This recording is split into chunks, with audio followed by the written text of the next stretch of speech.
Ladies and gentlemen, can I please have your attention? And I need all of you to stop what you're doing and listen. It's time for the Sports Blitz, the only live-streamed local sports show in Arkansas with all the latest on the sports stories that matter to you. A busy Friday as we try to make up for Wednesday. We'll give you our power rankings, the top 5 NFL teams, a couple teams trying to sneak into that top 5 as well. We'll talk about the Hogs going 5 for 5, recruiting JUCO players this year, as well as the Arkansas basketball game from last night, a big win over Robert Morris. Live from the River Valley Leader Studio, here are your hosts, Mark Freeman and Weldon Braxton.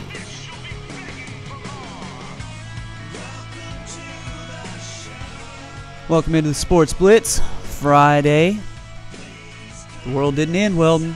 No, we're still here. Still here. And that's just as shocking to us as it is to you that the Mayans were wrong, that they didn't find another wall to write on or whatever. find another cookie to write on. I saw the Oreo that Maddie posted that looked a lot like the Mayan calendar. I thought that was funny. Yeah, a bunch of nonsense, really, if you ask me. I wonder how many people made really bad decisions last night. Well, I mean, it's probably not a whole lot more than normal. Usually, yeah. Yeah. Well, we're glad to be here.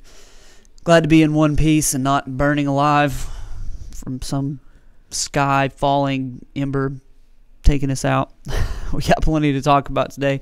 Matter of fact, on Wednesday we didn't quite get to everything we wanted to get to, so we will give you our power rankings here in a little bit. We're going to visit with Grant Merrill, owner of KEWI radio station in Saline County, also hosting a sports show in Northwest Arkansas. Busy man has agreed to take some time out and visit with us. We appreciate him doing so. We'll talk with him here in just a little bit about the Arkansas coaching staff. We had a big hire since we've last been on. Arkansas and Brett Bielema have picked up another assistant coach, trying to fill that staff out. We'll ask what Grant thinks about the staff. And, well, one thing that we need to get to here today, and I don't want you to let me forget. All right. These coaches, and you mentioned Coach Alvarez from Wisconsin trying to keep his coaches around. I thought when it's announced by the U of A that there's ink on a contract and it's done. Yeah, and I'm glad you brought that up because it's from what I understand that most of these contracts, if not all of them, have been signed. And even though it's just been a week or a couple of days, if you renege on that deal like any other contract, there is a buyout to be paid. And we've seen Coach Alvarez based on those pitiful salaries he pays. We know he's cheap. So if he wants a Sam Pittman to come back and coach the defense, he's going to have to pay for it. So it's going to be interesting to see if that is what ends up happening, or if the more likely thing happens, and that's that these coaches that Arkansas has put together on staff and paid handsomely for, they stay on as staff members for Coach Brett Bielema. We'll talk with Grant about that and much more today. But let's start with local sports. Thank you to the Rack Furniture Warehouse, our local sports sponsor. Lots of basketball going on right now. It's kind of a break time in the Christmas holiday where they're going to play weekend tournaments and things like that. I know Clarksville is playing in Booneville tonight, and then they're playing tomorrow against Maumelle in the Spa City Classic. I, for the life of me, don't understand why why a tournament would schedule itself, or a classic, it's not necessarily a tournament, would schedule teams to play 2 weeks after they played each other. But Clarksville is playing Maumelle tomorrow in Hot Springs in the Spa City Classic. I know the Russellville Cyclone boys off for a little while, but the girls are playing in the Lyndall Thomas Classic in Harrison. Yeah, that's a tournament the Lady Cyclones normally play in. And you see these scheduling conflicts, Mark, all throughout the December part of the schedule. I remember a few years ago, I believe Russellville and Bentonville, when they were in the same conference, played each other in a preseason tournament, and they were discussing, should this be a conference game or not? But you typically see that too. There's a lot of planning it has to go into making these tournaments, and sometimes people overlook, we already scheduled them, so on and so forth. It's just part of the whole jumble that is preseason high school basketball. Well, at least these teams can get some tests in before. Oh, good Lord, I said tests, and some of these players that are watching right now are thinking, I'm done with tests. I don't want anything to do with tests. Right. At least they can get themselves into conference-ready shape and they can get themselves into rotation. And that's another thing we're going to talk about with the Arkansas Razorbacks here in a little bit. Coaches are going to be able to nail down their rotation, who's going in for who's going in when, where, how long they're going to play, those types of things. These Christmas tournaments are good for that kind of thing. It really is, Mark, and it's about understanding your basketball team. Again, this is not the NCAA tournament where wins and losses matter towards your resume. It's all about getting in conference play, playing well during that part of your schedule so you can position yourself for a good seed. If you're one of the bigger schools, you'll get in anyway. For the smaller schools, you're trying to compete to get in and move forward. And so I think this time of year it's important to understand what it is and what it's not. And it's not about, oh, can we rack up enough wins here or there? It's just about getting yourself ready for this second semester. And we look forward to watching my favorite time of year. Obviously, I love football, but this right here, where you've got a little bit of football, you've got high school basketball, and it leads into the best 2 days in sports. Right. In March, for when March Madness tips off, the first day of the NCAA tournament, and then you've got high school basketball coming to a close. In the last 2 years, as a Clarksville Panther alumni, I couldn't have asked for any more for basketball on the high school level. So I look forward to the next couple of years. I look forward to basketball in the next couple of weeks. The Pottsville Apaches, their final game in the old year, in the 2012 year, 70-45 winners over Booneville. The girls, the Lady Apaches, won 57-25. I would be remiss if I didn't mention that the Russellville Cyclones girls got a win 50-35 in their last game before the Lyndall Thomas Classic, so we needed to make mention of that. And then the Dardanelle Sand Lizards got a win over Booneville, and Booneville actually clipped Dover in overtime. So we've mentioned those scores before, and if you want to go back and watch a past episode where we talked a little bit more about those, that would be A-okay with me. But like you said, Weldon, this is kind of a slower time because it's not every Tuesday and Friday they play, but they do get a lot of practice time, and coaches love this time to prepare their players. And this is the time. You don't have class, we get to practice 2, 3, 4 hours a day, and we're going to make sure that we're where we want to be when the year turns over. That's what it's about, Mark. And again, even when they're not having formal practices, normally the gym is open. A lot of times there'll be a coach or somebody there pretty much throughout the day as the kids get ready this upcoming week to be on Christmas break. I know a lot of people will be around the gym shooting around because basically what else are you going to do? I know some people get in trouble. Yeah, get in trouble. And a lot of kids like to say, "Oh, I'm going out of town, grandma's house, all that." You're not.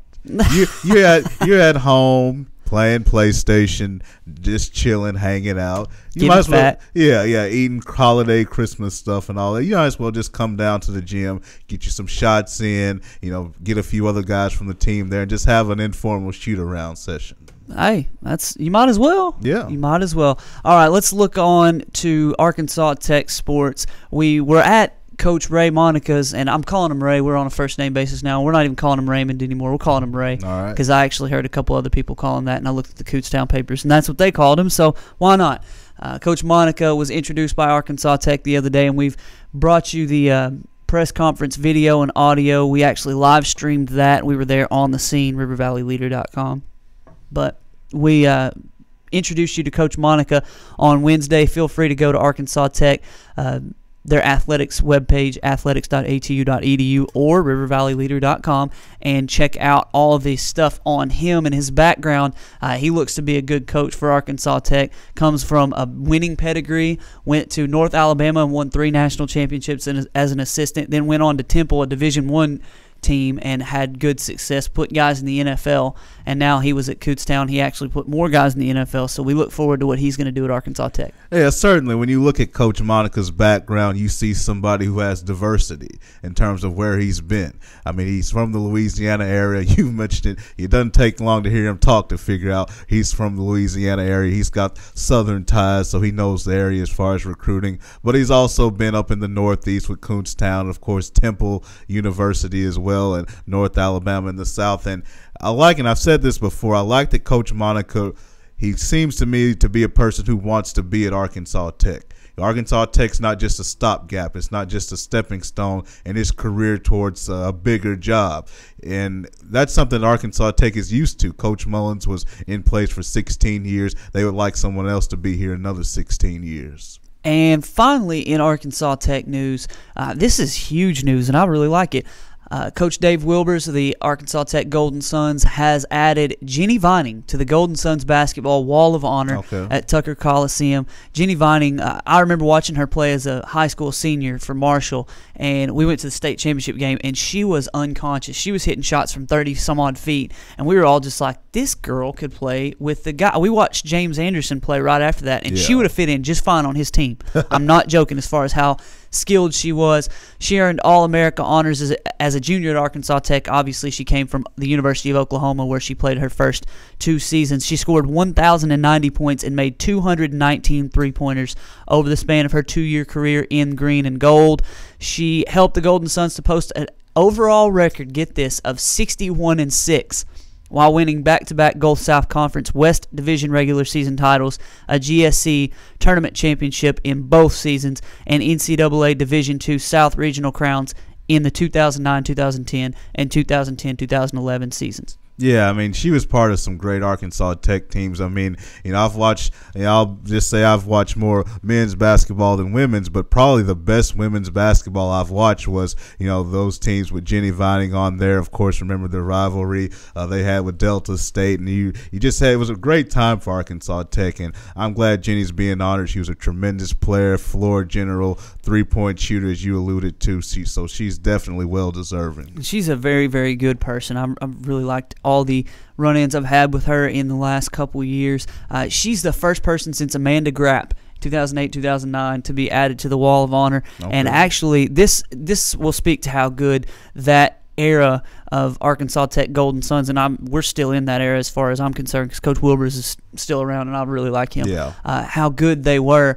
Amanda Grapp played for Coach Wilbers. Jenny Vining played for Coach Wilbers, and the next person to go on the Wall of Honor will be Natalia Santos, who I actually had lots of classes with, and they mentioned her in the story here. She'll be added to the collection. She earned All-America honors as a junior in 2010-2011 and was with Arkansas Tech last year, graduated. Both of these girls graduated from Arkansas Tech. Just nothing but the highest praise for those girls who have done so much for Arkansas Tech, and they are going to be added to the Wall of Honor. That's an awesome, awesome honor. It is an awesome honor, Mark. And you mentioned, we're still in that great era. Arkansas Tech women's basketball still going strong. You still have Jessica Weatherford, who played with those ladies a couple years ago, early in her career too. So the train just keeps rolling. That's how we roll here at Arkansas Tech. Get it? Train, roll. Man, good one. I have to give myself a pat on the back because nobody else is going to. All right, we're going to hit a break here in just a minute. But before we do, let's look at our poll question. We want you to go to facebook.com/sportsblitz and leave us a comment. A couple of you already have. Today's Honda of Russellville poll question: if you were a top college coach with NFL coaching offers, would you go? Will Nick Saban and Chip Kelly and those kinds of guys go pro following this season? We wanted to know what you think. And, looks like a couple people have agreed with Weldon's philosophy on this. We're going to have Grant Merrill on. We'll ask him that question right after this.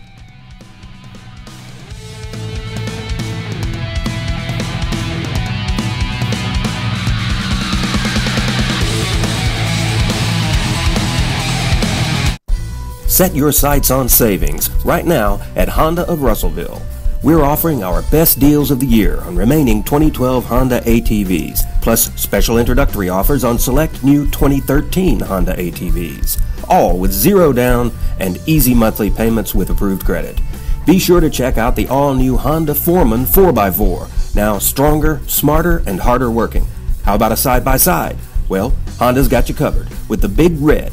Honda's Big Red offers a proven Honda engine, automotive-style Honda automatic transmission with no belts to slip or break. Come in for a test ride today at Arkansas's legendary Honda dealer, Honda of Russellville. Hello, River Valley. This is Doug Duval with Arkansas's first Rack Furniture Warehouse, where we have the largest selection of recliners and mattresses in the state of Arkansas. Come visit us at 2609 East Parkway, the Rack Furniture Warehouse. AR Sports present the 2012 River Valley Football Magazine, featuring profiles of local high school football teams, as well as college football previews and player spotlights. Professional photography accompanies top-notch writing throughout to bring you the best locally focused publication in Arkansas. You'll enjoy special tributes to local legends Jerry Aiken and Don Sevier, as well as an exclusive interview with Razorback all-time great Clint Sterner in this year's magazine. Available at fine establishments throughout the River Valley. Pick up your copy of River Valley Football Magazine today. RiverValleyLeader.com is the #1 local source for instant news in the River Valley, offering HD video and live streaming along with top-notch coverage of all the news and events around the area. The River Valley Leader is the only place to go for all the information you need. Check out the newest local business featured on the site, as well as police news and coverage from important meetings, along with the personal stories, all at one convenient click. Check out RiverValleyLeader.com.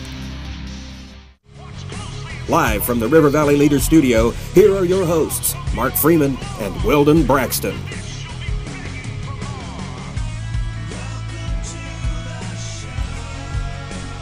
Welcome back into the Sports Blitz. Mark Freeman, Weldon Braxton in the RiverValleyLeader.com studios. Weldon, we're going to look at the Hogs coaching here in just a little bit, the coaching vacancies that are being filled. It looks like we're down to just a couple jobs that have not been claimed. Tim Horton, hearing things about him one way or the other, hearing that Bobby Allen is going to be retained as a high school liaison type guy or director of high school, I don't know, recruiting, whatever it is, high school relations. But we'll talk about how the dominoes have fallen there. But, well, not only is Arkansas looking for coaches, but there are schools all over the country that are looking for coaches, and things are still as crazy as they were before and how it's calmed down. Things could still get pretty crazy. Oh, absolutely. I mean, first of all, just within the college realm, certainly we know the major jobs have been filled for now in terms of the SEC schools, Kentucky, Arkansas, Tennessee, and Auburn all being filled up, places around the country. But then you have staff changes, and that's where it becomes a little more complicated because, once again, you have the domino effect. We mentioned former Arkansas assistant coaches, strength and conditioning coach, Coach Veldkamp going to NC State, of course, Coach Paul Petrino going up to be the head coach at Idaho. It's really interesting because the dominoes could still fall from the NFL, and it could impact college football. I mean, we talked about last week, I believe, Nick Saban, the chances he have of would he go to the NFL, why or why not. Chip Kelly, his name has been hot in the NFL really for over a year. I mean, he all was set to go to Tampa Bay before pulling back, got a little money in the deal too. We won't mention that, but Mark, it's just that time of year where it seems like you could have a big hammer drop, something we didn't necessarily see coming. And you just imagine if Oregon or Alabama were to come open. Whew.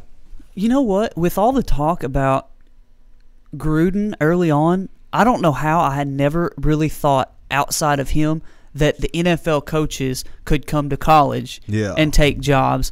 That dynamic is one that we haven't even looked at. We've talked about college coaches possibly going and coaching in the pros, and there's a Yahoo story that we were going to get to with Grant, if he's able to call in here in a little bit, by Jason Cole, that basically said, I wouldn't be so quick to dismiss the fact that Nick Saban could look at going back to the NFL. So it's just some connections that they have. That Saban has to some people in the pro game, and the direct snap here is what it's called here. It says Saban rumors are heating up, so there's a chance that Nick Saban will entertain some offers, and my Alabama fans are breathing real deeply right now. And Your Arkansas Alabama fans? Yeah, I got my old youth pastors from Alabama, okay. And he lives in Missouri now, and he is a huge Alabama fan. He's always tweeting me about Alabama and Roll Tide this and National Championship this, and I really can't say much to him. You just want to, I just want to just knock him out now.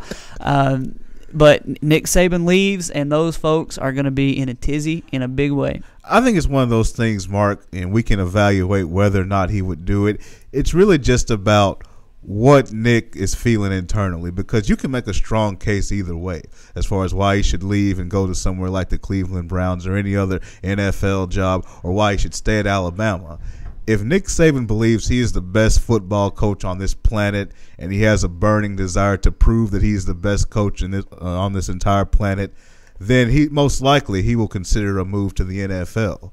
But if he's looking at this situation, how he's impacting young men's lives coming out of high school and molding them, how he's got a sweet situation as far as recruiting the best players. You've heard people make the comparison, why would you go to the NFL where you only have one first-round pick? At Alabama, you got a handful of first-round picks on your roster. So it's about pride and ego. I think that's what drives most coaches to make that jump from college to the NFL. Now, the money is there, obviously. Yeah. The money increase is going to be there, but still, it's about winning the Lombardi Trophy, because that, whether we like it or not, is the pinnacle of the game of football. It's not that crystal ball. No, you're right. And if you're a guy like Nick Saban who constantly needs to be challenged, constantly needs that, what's the next big thing? I want to climb that next mountain. And he may feel like he's failed as an NFL coach in the past, and he's done about everything you can do in the college game, especially if they win this championship. I can see him saying, you know what, this is not that challenging anymore. As arrogant as we might think that to be, right? You win 2 championships in a row and 3 out of 4.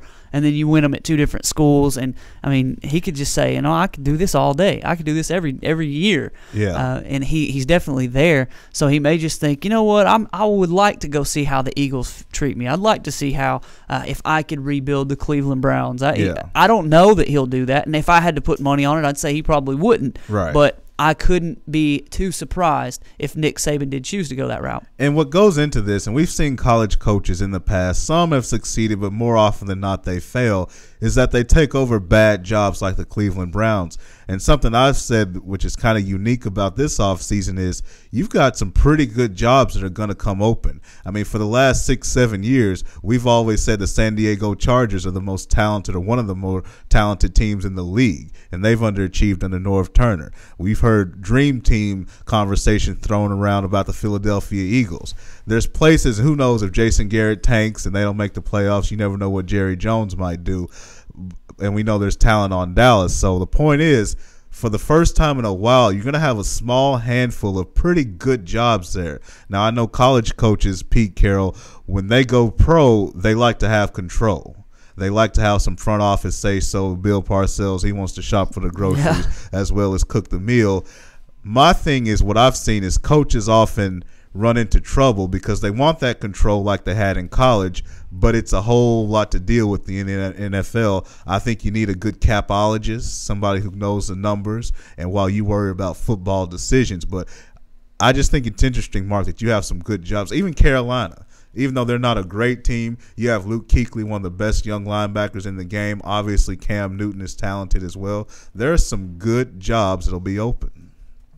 We talked earlier about Wisconsin possibly wanting to keep some of the Arkansas Razorbacks new assistants. We quote-unquote knew that Brett Bielema had agreed to come to Arkansas, and it looks like Gary Anderson, the former Utah State coach who's now going to be at Wisconsin, has just confirmed to Bruce Feldman that Dave Aranda will be following him to Wisconsin to serve as defensive coordinator. So it looks like that big shakeup that could have possibly happened, where I guess it was Ash or who was I think it was Pittman. As defensive coordinator at Wisconsin's not going to happen. Yeah, and this is something I just didn't see happening anyway, just because of the salaries. I mean, sure, Barry Alvarez may make a little more of a commitment and elevate salaries, but he was paying Chris Ash $211,000. Sam Pittman's making $350,000 to be the defensive line coach here at Arkansas.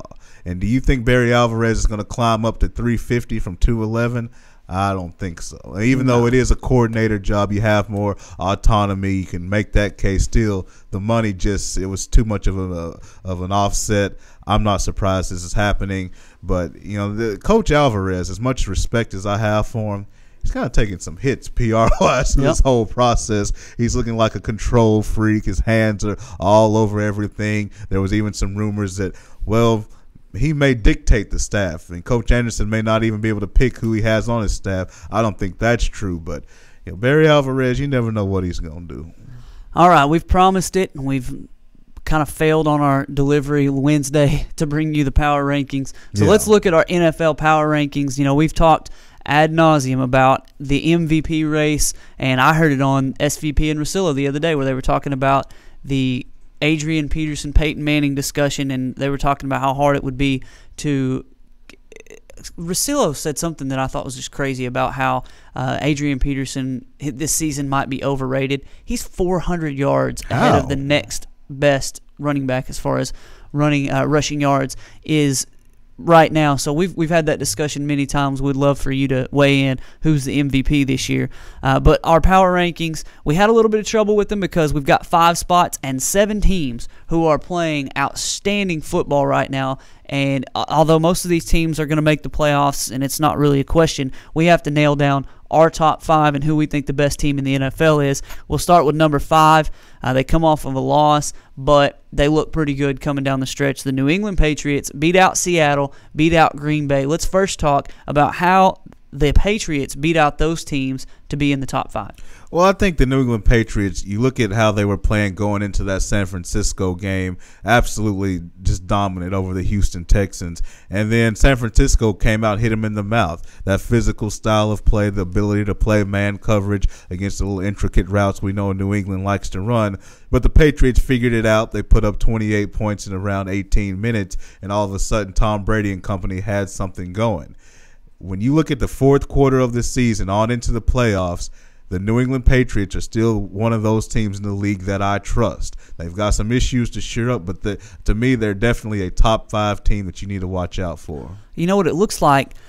My Super Bowl pick, the Green Bay Packers. They're coming. They're playing your Atlanta Falcons role. Earlier in the season, you predicted the Atlanta Falcons to play in the Super Bowl, but you expected them to kind of come from out of nowhere and have an impact on the playoff race toward the end, get to the Super Bowl. I picked the Green Bay Packers to beat the Houston Texans in the Super Bowl, and I didn't necessarily expect it to be this way. I thought the Packers would be one of the better teams in the – I thought their defense couldn't be worse than it was last year, and they've had trouble. They've had lots of injuries for the third year in a row, but they've just been very underwhelming as far as their defense has gone so far this season. But the Packers are kind of playing that role where they're going to be in the shadows, they're going to make the playoffs, and they're going to make some noise. I really think you have to like where the Green Bay Packers are now because, Mark, that defense has struggled, but one thing you used to believe you could always count on was that high-powered offense getting it done. And they've been good this year.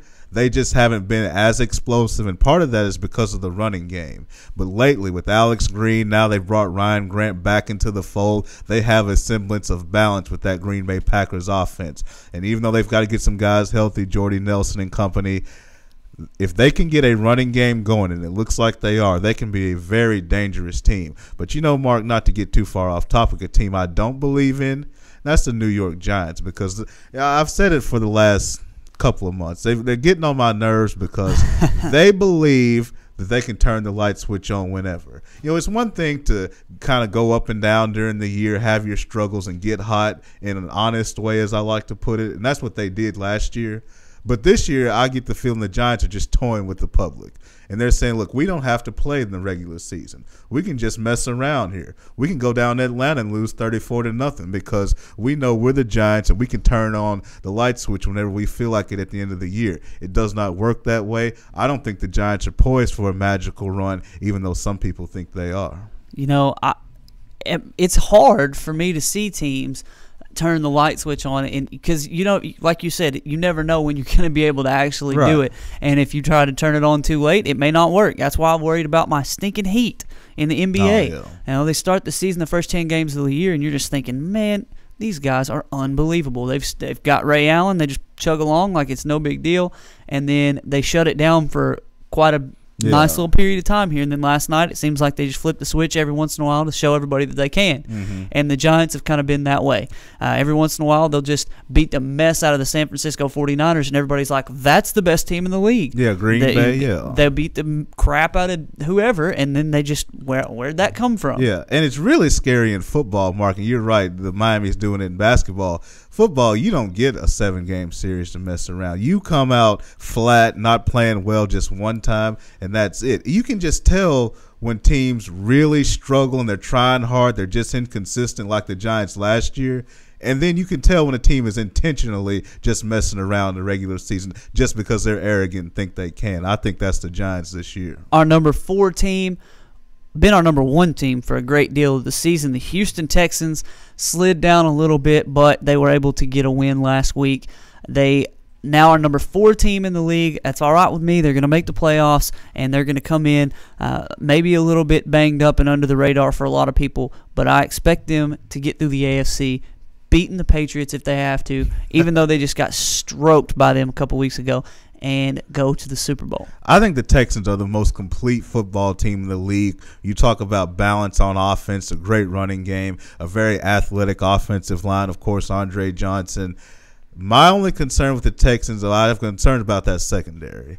But Matt Schaub when it is time. Because you can have a great running game, great all this all day long. At some point, your quarterback's got to be out there. You can't hide him anymore. He's got to make a big third down throw, fourth quarter of a tight game with a Super Bowl trip on the line. And I'm just worried, is he clutch enough? It's one thing to work within the confines of the system, play action, do everything, win 14 games in the regular season. But when it's time, Eli Manning, it's usually ugly when he plays a lot of times. But when it's time to show up, make that clutch throw, he doesn't. I wonder if Matt Schaub can make that clutch fourth quarter throw when he needs to make it. We go from 2 AFC teams to an NFC team, and they are an enigma. Yes. The Atlanta Falcons at number 3. You never know from week to week what you're going to get from them either, but they have proven to be a very talented offensive football team. And the defense, at moments you think they can't stop anybody, and then at moments you think you can't do anything against the Atlanta Falcons. If they're playing in that Atlanta-Georgia Dome, they're going to be tough to beat. I agree. And the thing with the Falcons, I thought last week's win over the Giants was huge because has there been a team in sports, and especially now with the Miami Heat, they've won a title. I don't know if any team in sports has had their character and their toughness questioned over the last 2 or 3 years more than the Atlanta Falcons. People look at Matt Ryan, Julio Jones, all this talent, and they say, okay, fine, you have good players. But when it comes to winning in the playoffs and showing you're mentally tough, you always come up short. And I felt like against the Giants, they got sick and tired of people telling them that, and they came out and made a statement. But still, as big of a win as that was, it was still the regular season. They have to show they have the mental toughness to win in the playoffs, which is something they haven't done. Number 2, the Denver Broncos. They're going to win 11 games in a row to close the season because they're back into their schedule is just ridiculous. But Peyton Manning, I don't know if we have enough superlatives to talk about what Peyton Manning is to this Denver Broncos team, what he's done with them in a quick turnaround from Tim Tebow time to what Peyton Manning has them doing right now. Right, and you just look at the conversion. Eric Decker, Demaryius Thomas, basically pieces of decoration lined up outside under Tim Tebow.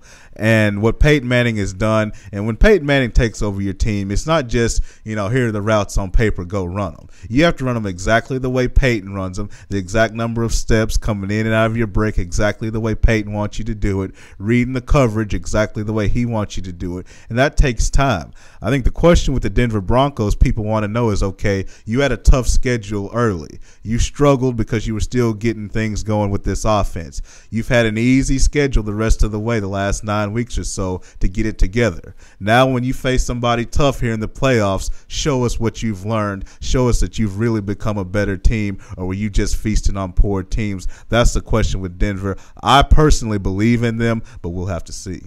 And as we close up shop here and head to a break, our number 1 team in the NFL Power Rankings this week, the San Francisco 49ers, and they've earned it. They have earned it, Mark. They've got a huge one against Seattle. We've got division implications, two physical teams, two very good young quarterbacks. They're going to square off up in Seattle. I thought the 49ers getting up 31-3 was impressive, but I was equally impressed with how they responded. Tom Brady tied that ball game up, and you would think a team would fold in that situation. They came right back down and scored, showed me a lot about their character. Very good football team. 10-3 on the season, and although I know the records don't quite match where we've got these teams in this standings, we've got Atlanta at 12-2 at number 3, and Houston at 12-2 at number 4, but we've also got San Francisco at 10-3 above them. It's kind of a what have you done for me lately it's how type you're situation. playing right now. Yeah, that's kind of where we are right now with our power rankings. All right, we're going to hit a break, and when we come back, we've got plenty left to talk about. We've got Arkansas Razorback news. Arkansas went 5 for 5 recruiting JUCO guys, and that's a big, big deal when you're trying to change a regime. Those crazy nights I do remember in my youth. I do recall those were the best times, most of all. In my head. Today, there are more than 20 brands of cars being sold in America. So to be noticed, Ford and Cogswell Motors have to go further than anyone thought we could. How does Ford stand out above the crowd? Not just with plug-in vehicles like the new 2013 Ford Fusion Energy that gets a projected 100 miles per gallon equivalent, but also with a line of gas vehicles equipped with the innovative EcoBoost engines combining power and efficiency, plus a full measure of technologically advanced features. We invite you to stop into Cogswell Motors today. We go further than anyone thought we could, so that you can go further too. RiverValleyLeader.com is the #1 local source for instant news in the River Valley, offering HD video and live streaming along with top-notch coverage of all the news and events around the area. The River Valley Leader is the only place to go for all the information you need. Check out the newest local business featured on the site, as well as police news and coverage from important meetings, along with the personal stories, all at one convenient click. Check out RiverValleyLeader.com. Hello, River Valley. This is Doug Duval again at Arkansas's first rack furniture warehouse, where Leon and I are back in business. We have gallery selection at quality warehouse prices here at the Rack Furniture Warehouse, 2609 East Parkway, Russellville. Set your sights on savings right now at Honda of Russellville. We're offering our best deals of the year on remaining 2012 Honda ATVs, plus special introductory offers on select new 2013 Honda ATVs, all with 0 down and easy monthly payments with approved credit. Be sure to check out the all-new Honda Foreman 4x4, now stronger, smarter, and harder working. How about a side-by-side? Well, Honda's got you covered with the Big Red. Honda's Big Red offers a proven Honda engine, automotive-style Honda automatic transmission with no belts to slip or break. Come in for a test ride today at Arkansas's legendary Honda dealer, Honda of Russellville. Live from the River Valley Leader Studio, here are your hosts, Mark Freeman and Weldon Braxton.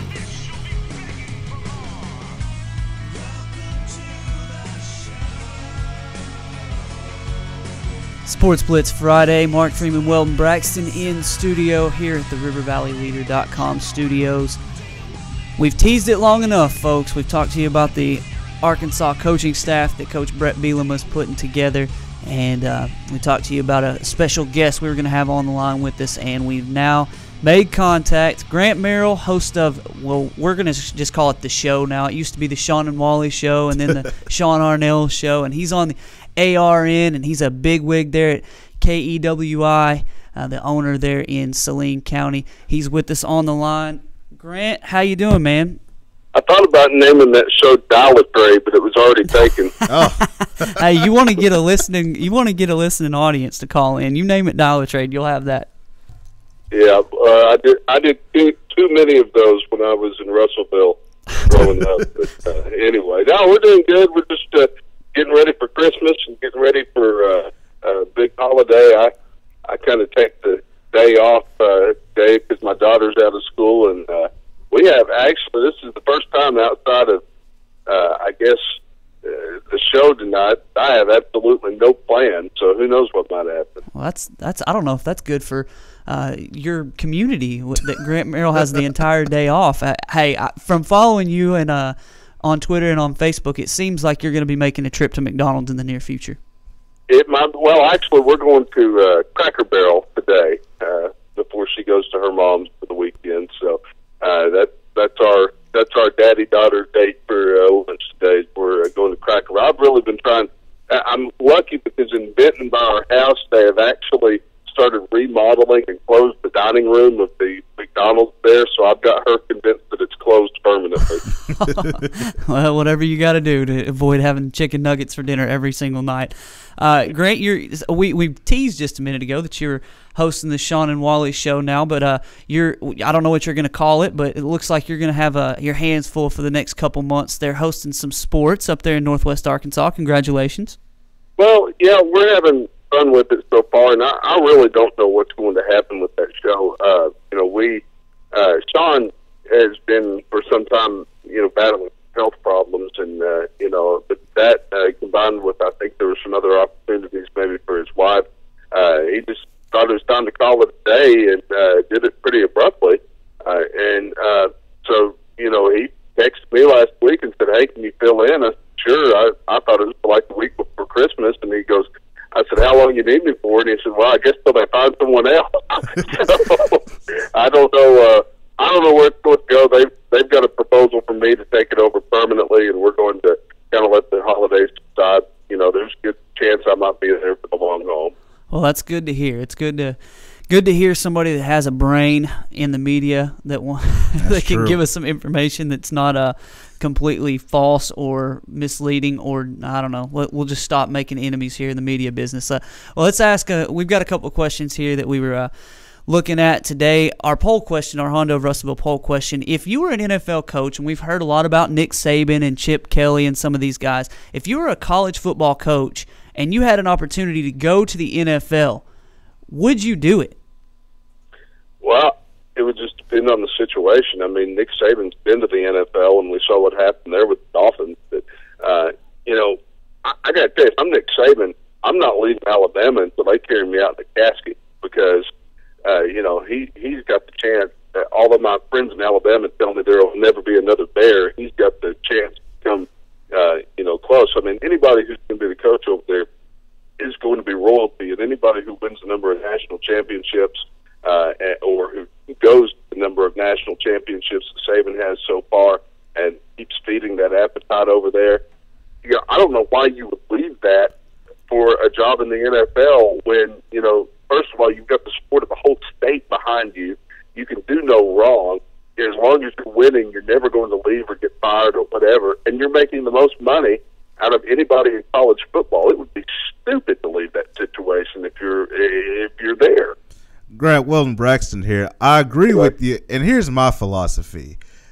I would much rather have a great job coaching college football at a great place like an Alabama or Texas where I have advantages over my competition to go with high expectations, as opposed to a place like the Dallas Cowboys where I still have higher expectations, but I have to adhere to a salary cap and restrictions of every other team. What do you think about that?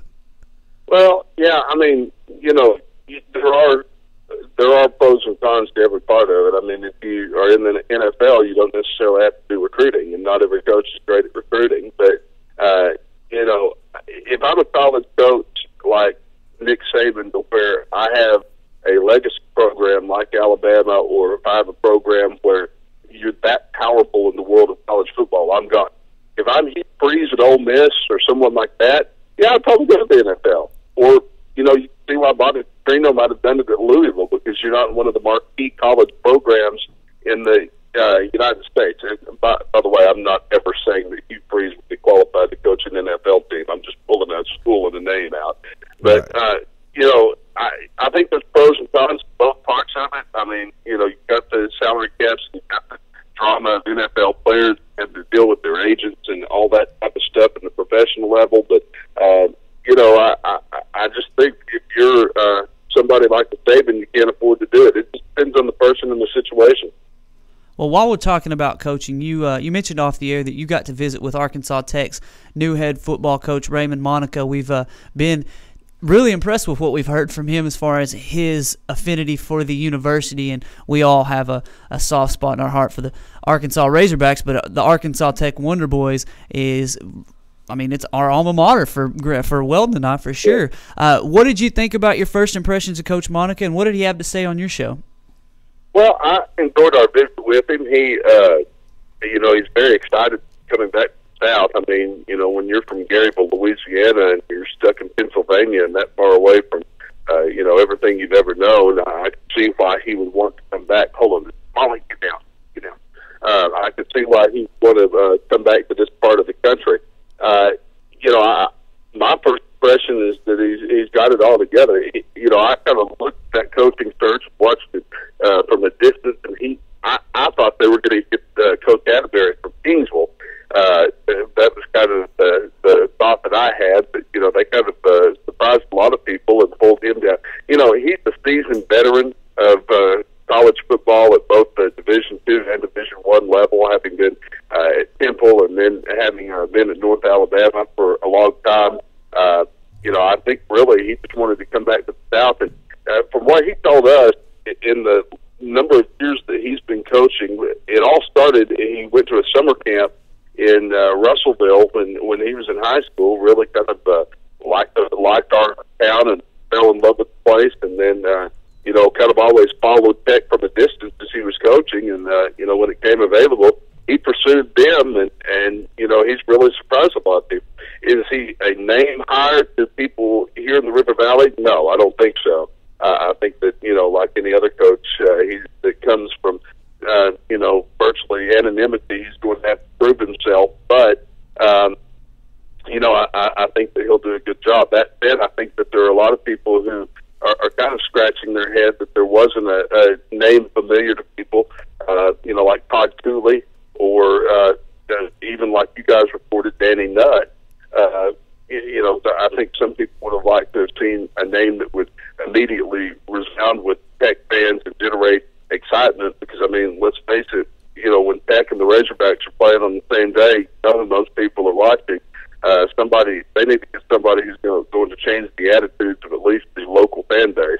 Yeah, well, I think the one big thing that Arkansas Tech was looking at, and this is just from talking to different people within the university, they weren't necessarily worried about the big name as much as the big results, because the last couple of years have just not been very good.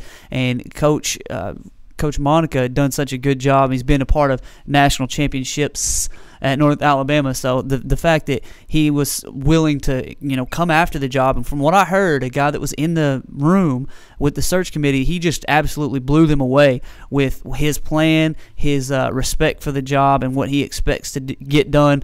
Weldon, I think he's going to do a good job, an even better job than guys like Danny Nutt, who, although he is a big name and he probably could have got a nice little staff together, he's pretty unproven as a head coach. He really is. And Grant, that was kind of down the line as far as what my question is that we understand why Raymond Monica was impressed with Arkansas Tech, but what exactly sold Arkansas Tech onto him? Did he get into any details as far as what his vision is with the staff, with the players, anything like that? Well, he just said that he wanted to get Arkansas Tech back to winning. I mean, and that's something we haven't done in a while. And you did mention it was y'all's alma mater. It was pretty much my alma mater, although I still need to get my degree.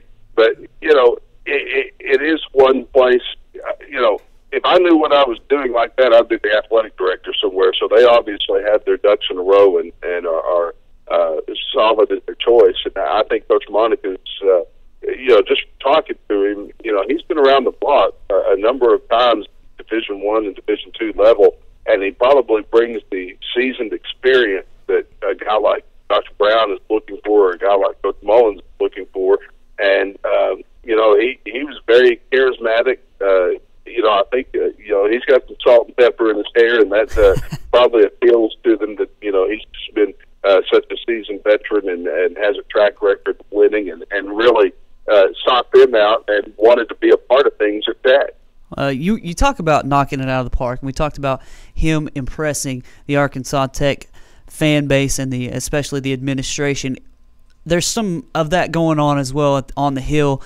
Coach Brett Bielema putting together a pretty nice staff. What do you think about some of the names we've heard? We've heard some big names that are different from what we thought about Brett Bielema's philosophy, and then also we've heard some really big name recruiters.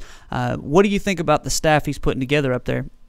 Well, I think it's been a good one so far. I mean, obviously he brought a lot of his folks in from Wisconsin, and that was something that he was straight up about that he was going to do. So he took less money for himself so that he could invest more money in his assistants. And, we've got some pretty good salaries, upwards of $550,000, for key assistants. And, those are numbers that haven't been thrown around in Fayetteville ever. And I think that, that we are going to, see probably a big commitment to the entire staff rather than the, individual head coach. And, that in recent years, that wasn't something that was always done. And I think that they've done very well. I think that, the names Cheney, Pittman from Tennessee, you've got, McDonald that's hired out of Miami 2 days ago, and revered as one of the most prolific recruiters in the country. It's interesting. And Grant, you touched on it. This staff, there seems to be a common theme, and that theme is recruiting. And, of course, Coach McDonald has ties down in Florida. Moving forward, how important do you think it is that Arkansas continues to try to make a hold in the state of Texas, or should Arkansas try to graduate away from it and expand more nationally? Well, I think obviously Texas is going to be, where you're going to get a lot of players. I think that they're going to make their best effort with some of these 4-star and 5-star recruits. I talked to a number. Richard Davenport and I did Recruiting Thursday on our show last night, and we talked to kids, a couple of 4- and 5-star athletes that had opened up their commitment because of the guys that had come. There were 2 guys out of Knoxville that were both 4-stars that would opened it up because of Coach Pittman. There was, I believe, one that had opened up because of Coach Cheney coming out of Hawaii, and So I think that they are recruiting whoever they can get at the top level. If they can't get that 4- and 5-star player, I think that getting into places like Texas where you have a developed pipeline is going to be important. And I think that in this world of recruiting where the information is so easily accessible, I think these guys are going to go wherever and whenever to get those players. I don't think that they're going to let geographical boundaries stop them. On the other side of the coin, I really think they're going to try to commit to build that wall around Arkansas and keep our best players from getting away. And we hope that Coach Bielema and his staff are able to do that. It looks like you said, Grant, they're going to put a lot of money into it and make sure that we have competitive salaries for Arkansas staff, compatible with the top coaches in the SEC, so that you can hopefully keep some of those guys a little longer and at least draw some of the bigger, more highly sought-after coaches in the country. Grant, we appreciate your time, and good luck with your show. Hopefully we'll get to have you on another time here pretty soon. Hey, do you have 1 minute to let me tell you a small story? Dude, go for it. You guys helped me kind of break something that we didn't even know about last week with the Arkansas State job. I had mentioned on the air, Bart, your article about the Danny Nutt situation to Reggie Swinton, who was in the studio with us. And, he played for Houston and Danny at Murray State, and he played, prior to going to the NFL, and he is probably one of the biggest Houston Nutt fans ever. And so we were talking on the air about, the River Valley Leaders story about Danny Nutt wanting to come to Arkansas Tech. And out of nowhere, Reggie goes, well, I talked to Danny and Houston last week, and Danny really wanted to come home because they honestly thought that Houston was going to get the job in Jonesboro. Wow. Mm-hmm. Yeah. I had not even heard him considered by anybody for that ASU job, but I guess like every other job that he has put his name out there for, he thought he was going to get it. So yeah. That had not been mentioned publicly, and it was your article that brought that to the forefront. That is Good wild. stuff. Well, that may have been why he sounded so. When I talked to Danny Nutt on the phone, he sounded like he was just desperate because he was in. He said, "I'm stuck in Sarasota, Florida," and he said, "I want to come home." And I was thinking, I didn't realize at that time that he had a tie to Arkansas Tech, but I just knew that he wanted to get back to the Arkansas area. So, man, well, I guess we've broken it's good teamwork right there, Grant. We've broken a couple of stories in the last couple of days. Well, you're on top of it up there, man. I'm really proud of what you're doing over there, and you're doing a great job. And you one story kind of led to another there that we were able to talk a little bit about on the radio this week. So I just wanted to publicly tell you thank you. Well, we appreciate it. Hey, anytime we can do anything for you, we'd definitely love to do it. You've helped us out quite a bit. Again, thank you for your time, and we'll have you on in the very near future, Grant. All right, brother. Good to talk to you. See you later. All right. That's Grant Merrill, local celebrity. He's a Russellville favorite. Always very good to have him on the show. We're going to take a real quick break, and when we come back, we're going to tie a bow on it. The Hogs got a win, and we've got 5 recruits to introduce you to.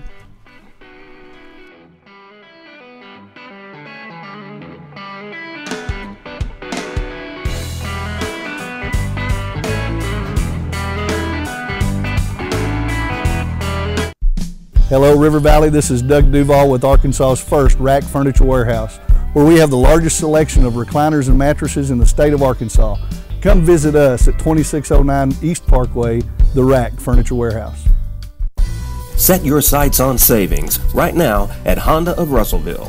We're offering our best deals of the year on remaining 2012 Honda ATVs, plus special introductory offers on select new 2013 Honda ATVs, all with 0 down and easy monthly payments with approved credit.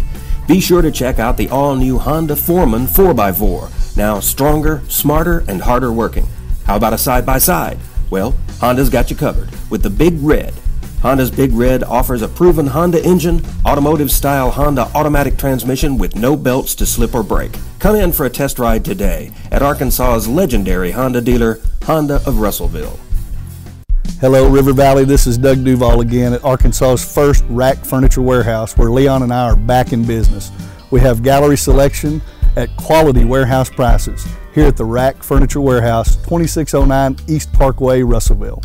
Today, there are more than 20 brands of cars being sold in America. So to be noticed, Ford and Cogswell Motors have to go further than anyone thought we could. How does Ford stand out above the crowd? Not just with plug-in vehicles like the new 2013 Ford Fusion Energy that gets a projected 100 miles per gallon equivalent, but also with a line of gas vehicles equipped with the innovative EcoBoost engines combining power and efficiency, plus a full measure of technologically advanced features. We invite you to stop into Cogswell Motors today. We go further than anyone thought we could, so that you can go further too. Live from the River Valley Leader Studio, here are your hosts, Mark Freeman and Weldon Braxton. Well, we've talked about the coaching carousel. We've talked about the assistants that Coach Brett Bielema has been able to bring on. Right. And it looks like it's already paying dividends. We've got lots of JUCO signees here, 5 of them to be exact.